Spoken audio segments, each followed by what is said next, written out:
Bienvenidos a Empresarios que hacen bien, el podcast de Vistage Argentina. Soy Guadalupe San Martín y este es nuestro 10º episodio. A esta hora, los episodios que hicimos han cubierto temas como la profesionalización, la cultura de compromiso, la inteligencia artificial, la inclusión, entre otros. Si bien pueden parecer disímiles estos tópicos entre sí, tienen algo en común, y es que para implementar estos enfoques es necesario cambiar, renovar, repensar, modificar, dinamizar, resistir el estancamiento, el piloto automático y buscar algo que en Vistage fomentamos constantemente, la innovación. Para muchos, la palabra innovación suele asociarse con la tecnología, pero innovar es mucho más que introducir nuevas herramientas digitales o automatizar procesos o hacer reuniones virtuales. Es una actitud, un camino que no podemos evitar si queremos que nuestras empresas prosperen. Para hablar sobre el tema, hoy nos acompañan Rodrigo Monella, socio fundador de Microvidas, empresa que desarrolla insumos con tecnología biológica para la producción agropecuaria con foco en el bajo impacto ambiental. Gracias por participar, Rodrigo. Un placer tenerte con nosotros. Bueno, primero, gracias por la invitación. Y Pablo Avalle, cofundador de Serendip Venture Builder, compañía que conecta la ciencia y los negocios. Coemprenden para crear empresas innovadoras y sostenibles en las áreas de biotech y foodtech. Bienvenido, Pablo. Un gusto tenerte con nosotros. Bueno, Guadas, gracias por la invitación. Es un placer. Estoy feliz de estar acá con Rodrigo y con vos. Bueno, para empezar quisiera que me cuenten un poco de sus organizaciones, qué es lo que hacen y qué papel juega la innovación en sus compañías. La empresa Microvidas, si bien que yo digo siempre es un sueño cumplido, siempre pensé que quería tener una empresa de producción de bioinsumos. Y bueno, cuando la innovación se dio desde el inicio, vendría a ser. Yo cuando arranqué con esto no era del palo agronómico, vendría a ser. Yo era más citadino, una empresa. Era estudiante y trabajé siempre relacionado con la ciencia y tecnología, trabajé en el INTA y después trabajé en la empresa privada, pero nunca con la relación al agro. Y cuando salí a tratar de empezar a desarrollar Microvidas, así fue como la primera innovación que se me ocurrió y que fue el caballito de batalla de la empresa, es utilizar un producto que se usaba en la producción agropecuaria intensiva, que sería, por ejemplo, la producción de tomates y pimientos en La Plata, que se usaba mucha tecnología de bioestimulante a base de aminoácidos, que en la parte extensiva, que es soja, maíz, trigo, habitualmente lo que produce principalmente Argentina, casi no se usaba. Entonces, mi primera innovación fue esa. Y te cuento un poquito sobre Serendip, que básicamente lo que hacemos es trabajar con problemas de la industria, ¿no? del mercado. Y en eso hago el primer match con la innovación, o sea, donde hay un problema, hay innovación. Nosotros trabajamos precisamente sobre el problema de la economía real, de la industria, y nos damos vuelta y vemos que hay en el sistema científico para que pueda hacer fit con eso y poder resolverlo. Ver un problema como una oportunidad y ver qué hay en la ciencia y en la tecnología para poder darle solución a ese problema. Vamos a escuchar un audio ahora de Gabriel Misler, que es un especialista en innovación, que habla de que, bueno, no todo cambio es innovación, ¿no? Y tampoco hay que cambiar por cambiar. Entonces, ¿qué características debiera tener una innovación para hacerlo? Uno tiene que tener novedad, pero esa novedad debe generar un cambio, pero ese cambio debe ofrecer una ventaja. El cambio que propones, ¿qué novedad ofrece y qué ventaja me ofrece? Porque si alguna de estas cosas falta, es como pintar la vidriera de otro color. Obviamente es una novedad, obviamente llama la atención, pero no lo podemos llamar innovación. ¿Qué opinan ustedes de esto y qué casos tienen para contarnos relacionado con esto? Yo hablo mucho de innovación y sobre todo lo vinculo mucho al valor. Es como que si no hay valor, es simplemente un invento. O puede ser una novedad, puede ser algo súper copado, que la gente hable de eso, pero si al fin del día no genera valor para alguien, estamos frente a un invento y no una innovación. Claro. Entonces, en ese valor, lo que uno debería intentar hacer es que le agregue valor a mucha gente. Y esa gente es el mercado. Y si el mercado es lo suficientemente grande, está frente a una oportunidad. La innovación, si no tiene una función, vendría a ser que no sea algo que se pueda vender, que no tenga ingreso en el mercado, no tiene sentido. Vendría a ser, no funciona aparte. Y aparte, nosotros en la empresa, las innovaciones se generan propio de un problema que hay. Vendría a ser un problema de todo tipo. Son la respuesta a eso. Exactamente, vendría a ser, tenemos este inconveniente, ya sea un ejemplo es, bueno, tenemos productos que tienen mucho volumen y necesitamos menos volumen. ¿Cómo hacemos para que ese producto tenga la misma función y tenga menos volumen, que consideren menos logística, que consideren más facilidad para utilizarlo? Vamos hacia un mercado, donde ser quien lo necesita a esa innovación. No es que, como dice Pablo, inventamos porque no, inventar... Nos pusimos creativos. Claro.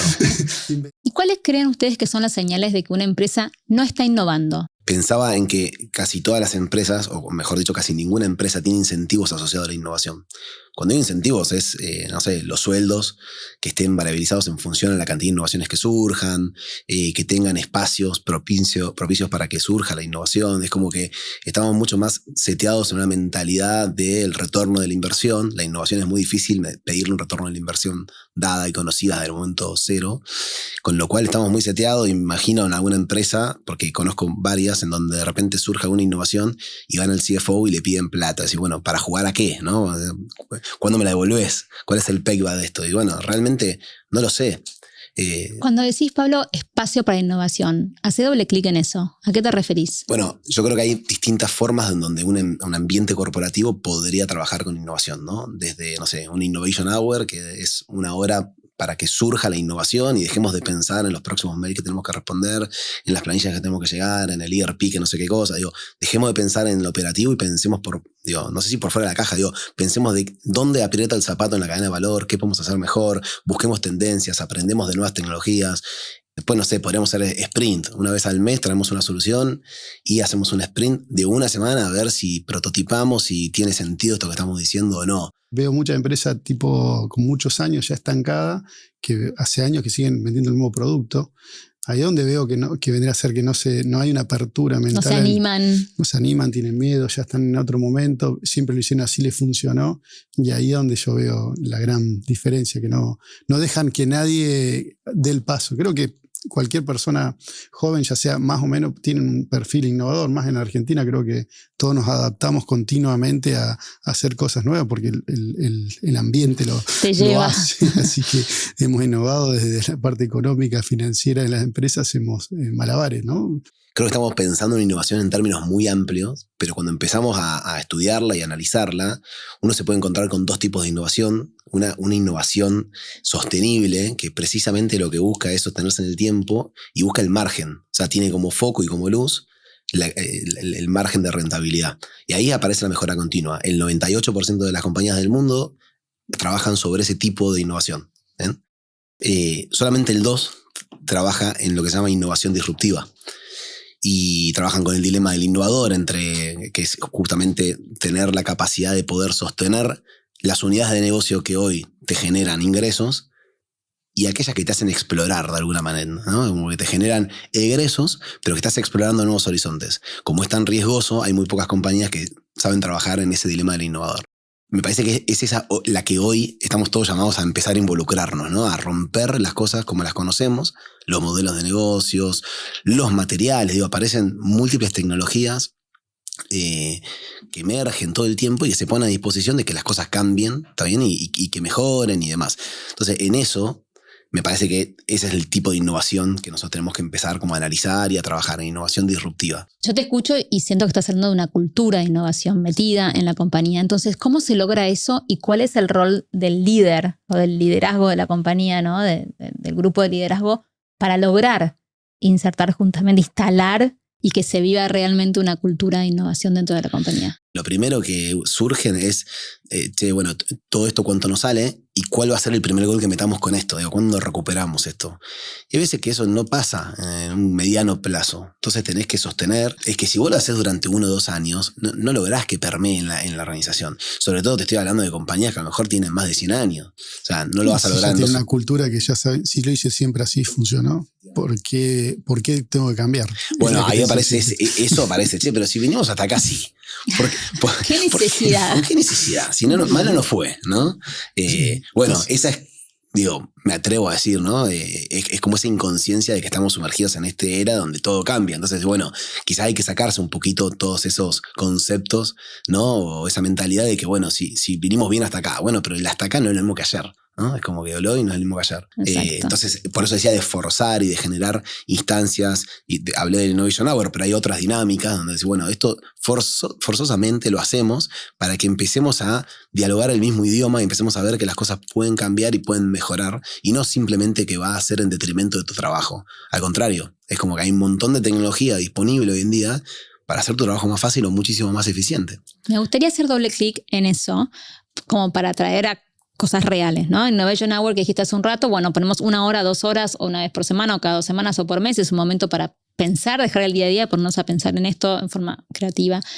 ¿Qué otra dinámica, qué otra práctica, se podría decir, se puede implementar en una empresa para empezar a meter el tema y que empiece a ser parte de las rutinas y que permee justamente? Sí, bueno, mencioné lo de los sprints. Hay algo que está bastante difundido, que es innovación abierta, que es, bueno, pensemos no por fuera de la organización, ¿no? O sea, pensemos en las organizaciones con las puertas abiertas, que invitemos a estudiantes, invitemos a universidades, a científicos, exhibamos nuestras vulnerabilidades, ¿no? ¿Cuáles son nuestras piedras en el zapato? ¿Qué es lo que buscamos? Empecemos a interactuar con el medio más allá de las puertas de la empresa para ver qué encontramos. En eso, innovación abierta, puedes hacer un ideatón, un hackathon, una convocatoria de startups. Entonces, de repente, no sé, podés involucrarte con 3 o 4 startups que estén trabajando en la industria en la que estás. Puedes invertir en ellas.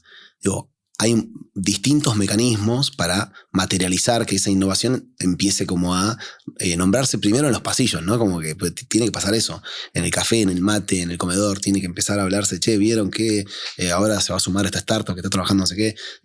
Eso me parece que le hace mucho bien a las compañías, ¿no? Los sistemas tecnológicos argentinos, yo de alguna forma estuve en uno y conozco, y bueno, hay un montón de gran cantidad de investigaciones que nosotros hemos trabajado, hemos sacado muchos ANR, muchos créditos en función de tecnologías que están dentro de, por ejemplo, del INTA, de CONICET, y los hemos incorporado. Es una forma, de alguna forma, de meter tecnologías que, por ejemplo, se desarrollaron dentro del sistema científico en la empresa, ¿no? Que a veces lo más difícil ahí son los sistemas administrativos.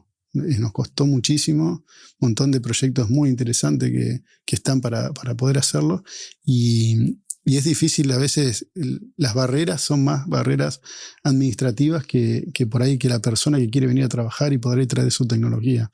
Y aparte está mal visto el sistema productivo, ¿no? Argentino, el que produce como que está en contra de los sistemas científicos. No sé si te habrá pasado, Pablo, pero como que vos sos el que le venía a sacar todo el conocimiento y te lleva la plata y esas cuestiones que a veces internas que no, pero es generalizado. Todo el sistema científico es como que te mira así. Después, si quieren a esto lo cortan. Pero bueno. Hay mucha verdad, hay mucha verdad.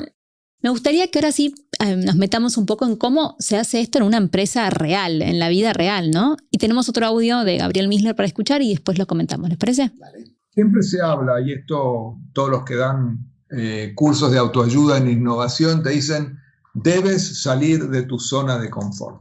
Soy bueno haciendo podcast, me voy a dedicar a construir, arreglar radios a válvula. Hombre, si soy bueno en esto. El concepto no es salir de la zona de confort. El concepto es agrandar la zona de confort, compatibilizar lo que soy con lo que puedo ser.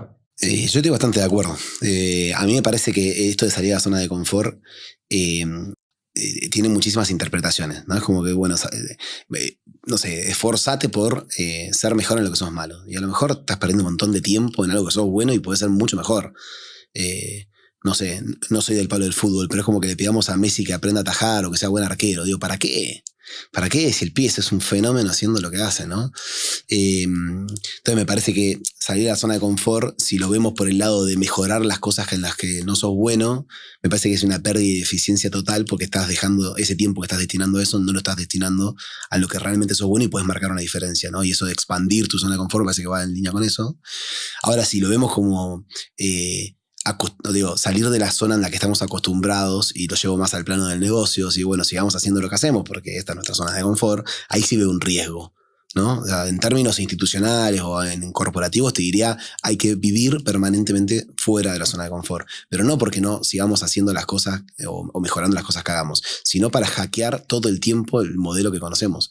¿Con eso lo vamos a cambiar todo el tiempo? No, pero vamos hay que cuestionarlo. Hay que cuestionarlo, hay que hackearlo todo el tiempo, y si aparecen cosas para poder mejorarlo, espectacular, y si no aparecen serán la próxima vuelta, pero primero para hackearlo tenemos que trabajar en la mentalidad, o sea, tenemos que tener un mindset propenso a que podamos hackear y cuestionar el modelo. Sin asustarnos tanto, sin asustarnos, ¿no? Sí. Sin asustarnos. Digo, quizás es el modelo que hizo tu viejo, tu abuelo, digo, viene de herencia, digo, si pertenece a empresas familiares, digo, pero es un buen momento para cuestionarlo.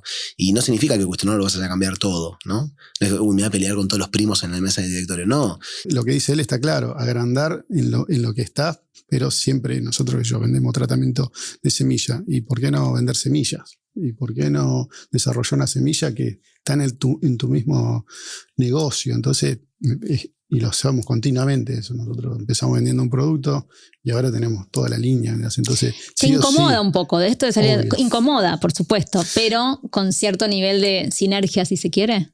Como... A mí me gusta la incomodidad, porque siempre los nuevos negocios, ir y conocer un nuevo negocio, la verdad que me fascina ver cómo hacen, cómo lo desarrollaron, a dónde se puede entrar. En cuanto a la relación con el cliente, Gabriel dice, en la mirada innovadora hay que pasar de hablarle al cliente a hablar con el cliente. Hay que pasar de pensar en el cliente a pensar con el cliente. Hay toda una tendencia que es customer centricity, que es poner al cliente en el centro de todo, ¿no? De la ecuación. Y en eso me parece que empezar a... Y no solamente el cliente como el que conozco. Hay un montón de personas que intervienen en el proceso de decisión de compra o de toma de decisiones, ¿no? El beneficiario, el usuario, el cliente, el que paga, ¿no? Todas esas personas, ¿no? Podríamos dibujar una personita, son las que constituyen de alguna manera el proceso de compra. Y tengo que escucharla, meterla en el proceso, investigarla. Vamos a diseñar un nuevo producto. ¿Por qué no llamar a los clientes conocidos con los que más afinidad tenemos para meterlos en el proceso a ver si le agregás o no le agregás valor con esto que estás pensando? Mi experiencia es neta y llanamente escuchando a los clientes, vendría a ser de alguna forma.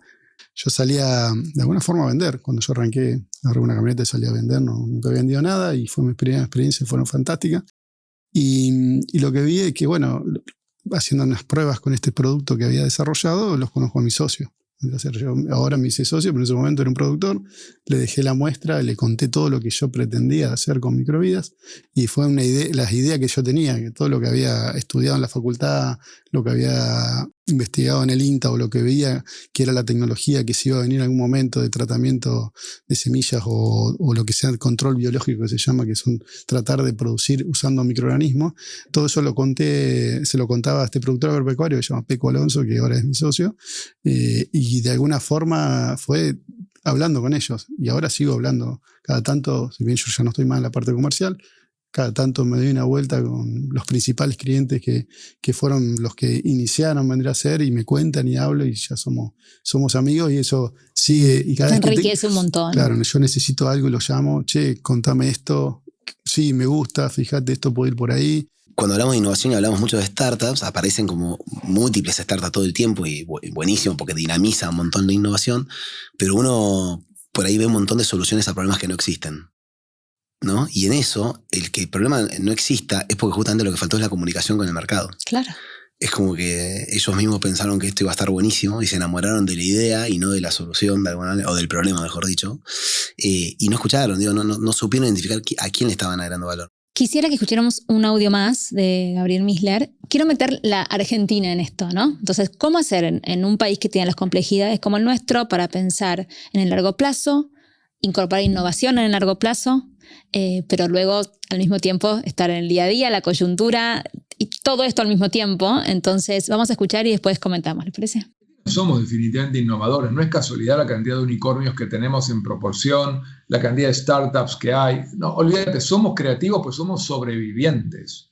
El problema de la sobrevivencia o de la supervivencia es que más de una vez te hace que seas menos ambicioso porque nuestro instinto primero es sobrevivir. Eso no quiere decir que uno no puede o no debe dedicarle un tiempo a pensar más allá de la coyuntura. Y el pensamiento disruptivo es ¿Qué haría yo en otras condiciones? ¿Qué haría yo bajo otras circunstancias?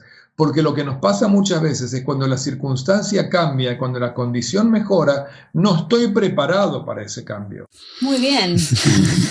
Se quedaron pensando. Es un poco, no me siento tan identificado porque la verdad que yo en las peores condiciones, yo quiero empezar a vender a Estados Unidos, estamos empezando a vender a Estados Unidos, me fui hace 2 meses a España para empezar a armar el negocio allá, y vos me decís, ¿mi empresa está perfecta como para dar el salto? Y no, le faltan un montón de cosas. La verdad que por donde veo mejoras para hacer, pero yo estoy mirando un poquito más adelante y viendo que la perspectiva argentina va a crecer, y yo creo que el año que viene nos tiene que ir a todos 10 veces mejor de como estamos. Y lo veo como un potencial infernal. Entonces, yo no creo que el día a día, por lo menos a mí, no te frena. No me frena. Problemas tengo todos los días. Ahora agarro el teléfono de tener 60 WhatsApp más o menos de todo lo que les pueda ocurrir. Yo considero que los argentinos es como que aprendimos con el peor de los contextos, ¿no? Y me parece que eso nos dio un atributo de valor fenomenal. Sobre todo cuando pensamos en soluciones globales. Es como que tenemos un sistema científico súper desarrollado. Tenemos capacidades de supervivencia que las aprendimos desde chiquititos, ¿no? Las mamamos desde chiquititos. En todo tipo, ¿no? Digo, por poca seguridad jurídica, poca seguridad económica, cambio de variables. Tenemos que capitalizar el ser argentinos, el habernos criado con toda esta cultura tan innovadora y tan desafiante, ¿no? Como que eso malo que se padece en la diaria, porque realmente es muy tedioso, ¿no? Digo, ser empresario en Argentina es una obra de arte de alguna manera, ¿no? Supervivencia. Es una supervivencia absoluta y te cambia todo el tiempo y lo tenés que saber manejar y a su vez llevar tranquilidad a los equipos, ¿no? Como que bueno, cuando empezás a ir doble clic y empezás a meterte, realmente el rol de un empresario líder argentino es hermoso, ¿no? Pero hay que ponerlo en valor. Digo, es como que tenemos un plusvalor respecto de otro que a lo mejor tenía las condiciones muchísimo más dadas y equilibradas. Si a eso le sumamos un contexto cambiante, que proliferan tecnologías emergentes todo el tiempo, que tenemos problemáticas globales para resolver, que tenemos sistema científico consolidado o muy sólido, ¿no? Estamos en el mejor de los contextos para poder crear soluciones globales, ¿no? Por último, quiero preguntarles o pedirles consejos, sugerencia. ¿Qué le dirían a otro empresario que quiere innovar o que ya lo hace pero quiere profundizar un poco más o que todavía no se animó y quiere empezar por ahí? Le recomendaría que antes de tomar una decisión, que trate de pensar no cómo lo harían todos, sino cómo sería diferente, vendría a ser cómo lo haría él y otra forma diferente fuera de lo que él pensaría. Yo trataría de pensarme por fuera de mi metro cuadrado, ¿no? De lo que conozco en la empresa. Entonces en eso trabajaría con el afuera, como con las universidades, con los clientes, con la competencia. Empezaría a trabajar de otra manera, ¿no? Con una mentalidad distinta. Posiblemente eso te requiera, meter en agenda algunos episodios, ¿no? Algunas acciones concretas para que eso pase. Porque hay que darle lugar. Claro, exacto. Pasa mucho, ¿no? Uno va a veces a charlas de innovación, incluso a algún taller o que fuera, y claro, te rompe la cabeza, y es espectacular. Y mirá todo lo que tengo, ¿no? ¿Y mañana qué hago? Claro, y mañana tenés un montón de quehaceres. Entonces, si no le diste el lugar, pasó y se enfrió el tema. Y pasaron una semana y ya te olvidaste de lo que viste, ¿no? Hay alguien que seguramente lo captó y empezó a trabajar en eso. Y ahí es donde se empiezan a marcar las diferencias. Entonces, ¿hay alguna clave por ahí también? Digo, si alguien para que empiece a innovar, para que se anime, arranca por el problema y después para darle lugar, ¿serían como esas claves? ¿Problema y darle espacio? Claro, primero problema. Primero el problema. O sea, mucho antes que la solución. Porque de hecho, lo que primero aparece en una charla, te voy a contar una idea, ¿no? Y la idea es la solución. Pero no. ¿A qué? ¿Solución a qué? Claro, exacto. ¿Y a quién? Enamórate del problema. Me parece que ese es el punto, ¿no? El tema es empezar a hacernos las preguntas adecuadas, a darle lugar justamente a que aparezca el problema, que lo podamos ver. Hay que ir y ver, ¿no? Ir y ver, yo creo que me sirve mucho cuando visito una problemática. Cuando hay un problema, vayamos a ver, analizar el problema ahí, y de ahí salen muchas de las soluciones y ahí es donde hay que buscar innovación. En el campo. No por el campo, en el lugar donde sucede. Exactamente. La innovación, insistimos, no es una app, un software o una máquina. Tampoco es un cambio radical y a veces ni siquiera implica un cambio palpable. Es un proceso, un camino y sobre todo una mirada. Y como dice Gabriel Misler, la innovación no es opcional. Rodrigo, Pablo, muchas gracias por haber estado. Fue un placer tenerlos hoy. Esto fue Empresarios que hacen bien, el podcast de Vintage Argentina. Soy Guadalupe San Martín y hasta el próximo episodio.